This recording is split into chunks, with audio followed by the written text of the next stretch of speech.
Yan ang mga deck boys, ang sisipag nangangatok sa hats coming ng cargo hold number 2. Full blast sila, chipping hammer, jig chisel, scraper. Tulong-tulong sila para pinturan kaagad dahil hapon na at baka umula na naman ang bigla, hindi mapinturahan, madudubli yung trabaho. Kaya yun,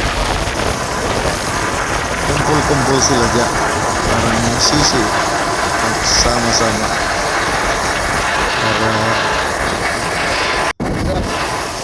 malinis ng maigi hats coming in preparation for the audit by next month.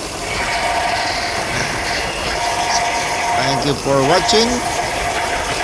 Diyos mabalos sa Indoga Boss, mga ka-YouTubers. Thank you.